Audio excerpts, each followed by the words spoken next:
Well, we have several species of crows in North America. In BC we have 2 species, and the one that we have on the coast is called the northwestern crow. It's one of the smaller species of crow.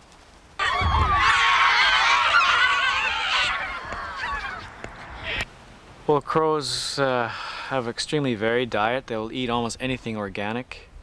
In natural situations like here on the beach in the intertidal area, they'll eat clams, snails, other kinds of mollusks. I was over at a friend's place, and his dad, to where we were taking some stuff out to the dump, and his dad took his gun with him, and while we were out there he decided to shoot a crow, and we took it back with us back to his house, and he started plucking the feathers off it, and I asked him what he was doing, and he told me that we were going to eat it.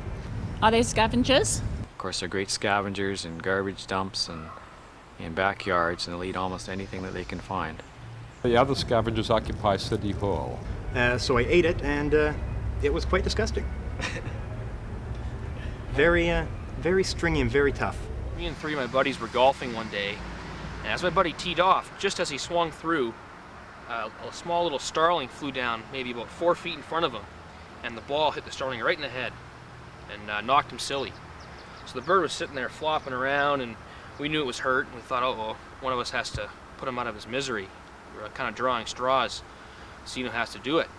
Just before we were going to go over there to kill it, put it out of its misery, this big crow flew down and grabbed it and killed it for us. Flew off this little bird, so we ended up not having to step on it.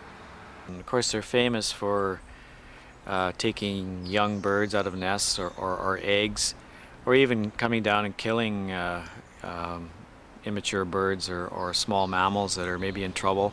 Well, I felt pretty good that that happened because I didn't want to get starling on my golf spikes. They're quite adept at killing live creatures, and they certainly will eat as much meat as they can.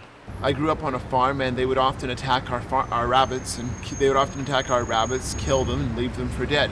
What my father once did was shoot a crow and hang it upside down, hanging from a tree in our yard. And this basically was able to drive all the other crows away. Although if one were to do that in this city, I think one would get into trouble with the SPCA. Going frog hunting up north, and I caught some frogs and I put them in a coffee can. And overnight, the crow opened the coffee can, took out one of my frogs, killed it, and hid it in my tennis shoe.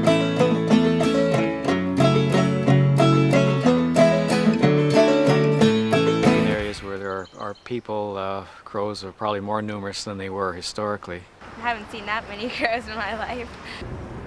I've never really paid attention to them, so.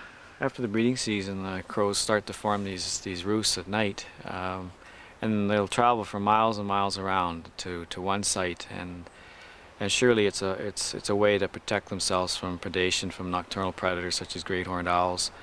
If you've got 5,000 or 10,000 crows all in in a space, the likelihood of you being taken by that owl is very much reduced. They have a complex array of vocalizations that we have really no idea what they're communicating, but obviously there is a lot of communication going on. Especially like when you want to go to sleep. I'm quite the late sleeper. Sleep in till about noon, and the crows are off doing their own thing. And I just find it really annoying. Constantly waking me up at ungodly hour of noon. Well, they're very territorial, and each pair will set up a little territory around their nest, although you may get several pairs nesting in a grove of trees, for example, but they space themselves out. Crows usually nest in trees, often in a conifer like the Douglas fir or cedar. Also in deciduous trees. Any one that you see around here can be used. They're pretty adaptable birds. On treeless islands, they'll nest on the ground. Twice now I've been dive bombed by crows on my way into work, and kind of caught me unawares and crashed into my head, and it was really quite forceful. This is a common occurrence in urban areas where you have a crows nesting in your backyard or along the boulevard. During that nesting season, they can become quite aggressive towards intruders who are people who may be perceived as predators. They can be kind of vicious at times, I guess. I was dive bombed once. I walked under the crow's nest and it swooped down and attacked my head. particularly when it's young in the nest, they become much more aggressive. And often people feel that they're being attacked when a crow swoops down and caws loudly or flutters around their head, and people sometimes are quite frightened because they don't really understand what's happening. And what it is the birds are just protecting their space around their nest. There was like 3 crows. They were trying to get one of their young baby crows to fly, and they kind of flew around, and then one of them fell from like over there near Grabba Java, and then it was hopping around all over the place. When everyone like in front of Grabba Java, whenever people like walk by there and the crow was there, they'd like there's 3 of them would just swarm by, just like swoop. There's even like this lady that was sitting at one of the chairs there, and she got hit in the head. It was pretty funny.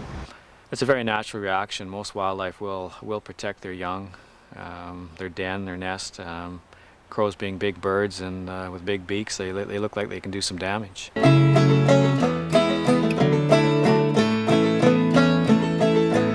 not easy to relate intelligence to human IQ or human intelligence, but I believe that crows and their cousins, the raven and some of the jays, magpies, are probably the most intelligent group of birds that we have. Their head's only like this big. I think the raven was probably a particularly attractive bird to the native Indians of the West Coast here. And a lot of First Nations peoples, for example, use ravens and crows in their folklore. They believe they're magical or spiritual creatures. This is not something that you think of when you think of a robin or a chickadee. So they're certainly an extremely intelligent bird compared to most of the rest.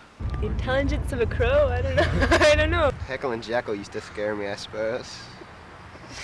I think they're clever when they want to get something, but I don't know if they have deep, profound thoughts or anything. The birds have their place, and when they should fly away when I come by.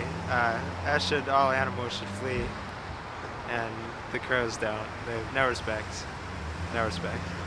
Personally, my opinion, I love the looks. The way they soar, like black, like the night, death, kind of.